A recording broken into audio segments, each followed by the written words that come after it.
오늘 함께 묵상할 말씀은 사도행전 28장 3절에서 10절까지의 말씀입니다. 칠흑 같은 어둠 속에서도 바울이 탄 배는 멜리데 섬을 만나게 되었습니다. 사실 멜리데 섬은 표류하다가 우연히 만날 수 있는 그런 큰 섬이 아닙니다. 지중해의 지도를 펼쳐보면 멜리데 섬은 마치 점과 같은 작은 섬입니다.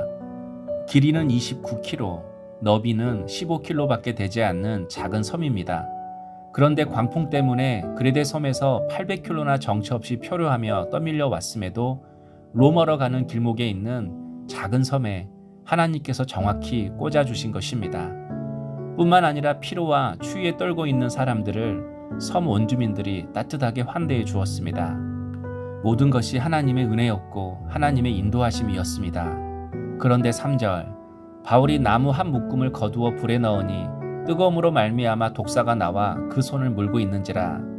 사도 바울이 불을 피우기 위해 나무 한 묶음을 드는 순간 독사가 나와서 바울을 물어버렸습니다. 그래서 4절, 원주민들이 이 짐승이 그 손에 매달려 있음을 보고 서로 말하되 진실로 이 사람은 살인한 자로다. 바다에서는 구조를 받았으나 공의가 그를 살지 못하게 함이로다 하더니, 독사가 바울을 문 순간 섬 주민들이 바울을 향해서 살인자라고 말합니다. 살인죄와 같은 그런 큰 죄를 지어서 신이 이 사람을 광풍으로 심판했다는 것입니다. 그런데 그 광풍에도 살아남으니까 정의의 여신이 기어이 독사로 물게 해서 죽게 한다는 것입니다. 독사에 물린 것을 신의 심판으로 생각한 것입니다. 바로 이것이 세상 사람들이 고난을 대하는 생각이고 태도입니다. 고난을 심판의 결과로만 보는 것입니다. 물론 죄로 인해 받는 고난도 있지만 사명 때문에 받는 고난도 있습니다. 그래서 5절, 바울이 그 짐승을 불에 떨어버림에 조금도 상함이 없더라. 사도 바울이 독사에 물려서 즉사할 줄 알았는데 조금도 상함이 없었다고 합니다. 오히려 아무렇지도 않듯 자신을 물고 있는 뱀을 잡아서 불 속에 집어 던져 넣었습니다. 그 모습을 본 원주민들이 바울을 대하는 태도가 달라졌습니다. 이제는 살인자가 아니라 신이라고 생각하기 시작했습니다. 6절, 그들은 그가 붙든지 혹은 갑자기 쓰러져 죽은 줄로 기다렸다가 오래 기다려도 그에게 아무 이상이 없음을 보고 돌이켜 생각하여 말하되 그를 신이라 하더라. 신이 아니고서는 독사에 물린 사람이 살아날 수 없다고 생각한 것입니다. 그러나 바울이 신이어서 괜찮은 것이 아니라 바울이 믿는 하나님이 참 신이어서 괜찮은 것입니다. 이처럼 하나님은 기적을 통하여 바울을 여러 고난에서 보호하셨습니다.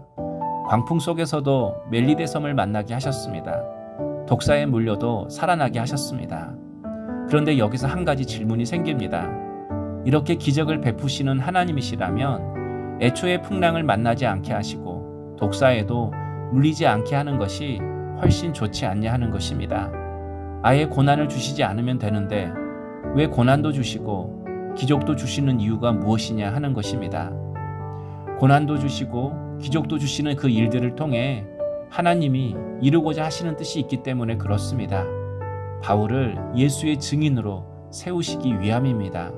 8절, 버블리오의 부친이 열병과 이질에 걸려 누워있거늘 바울이 들어가서 기도하고 그에게 안수하여 낫게 하매. 버블리오는 멜리데 섬에서 가장 높은 사람이었습니다. 그런데 그에게는 열병과 이질로 인해 고통스러워하는 부친이 있었습니다. 그런데 독사에 물려도 괜찮은 바울의 모습을 보고 바울에게 자신의 아버지의 병을 고쳐달라고 한 것입니다. 그래서 바울이 안수기도로 아버지의 병을 고쳐주었습니다. 그리고 9절, 이러므로 섬 가운데 다른 병든 사람들이 와서 고침을 받고 사도 바울이 다른 섬 사람들의 병들도 고쳐주었다고 합니다. 사도행전 19장을 보면 바울이 기도로 병자를 고치고 귀신을 쫓아낼 때마다 예수의 이름을 선포하고 의지하면서 이런 치유의 역사를 행했다는 내용이 나옵니다. 비록 본문에 기록되어 있지 않지만 그런 과정 속에서 사도 바울이 예수 복음을 전하고 그 복음 앞에서 수많은 사람들이 예수님을 영접했을 것은 너무나도 자명한 일이었습니다. 바울 한 사람 때문에 알렉산드리아 호에 있던 모든 사람들이 새로운 생명을 얻게 되었듯이 멜리데 섬 또한 바울을 통해 새로운 생명으로 충만한 섬이 된 것입니다. 그러므로 하나님이 주시는 기적은 기적 자체에 그 목적이 있지 않습니다. 그 기적을 통해 예수님이 하나님의 아들이심을 증거하시려는 것입니다. 하나님을 믿게 하시려는 것입니다. 그러므로 기적과 은혜를 체험하는 것으로 우리의 신앙의 목적을 삼아서는 안 됩니다. 하나님을 만나야 합니다. 하나님을 주인 삼고 살아가는 계기가 되어야 합니다. 기적과 은혜를 체험하고 그것으로 끝나버리는 종착역이 아니라 계속해서 예수를 흘려보내고 주의 은혜를 흘려보낼 수 있는 통로의 삶을 살아야 하는 것입니다. 10절 후한 예로 우리를 대접하고 떠날 때에 우리 쓸 것을 배에 실었더라.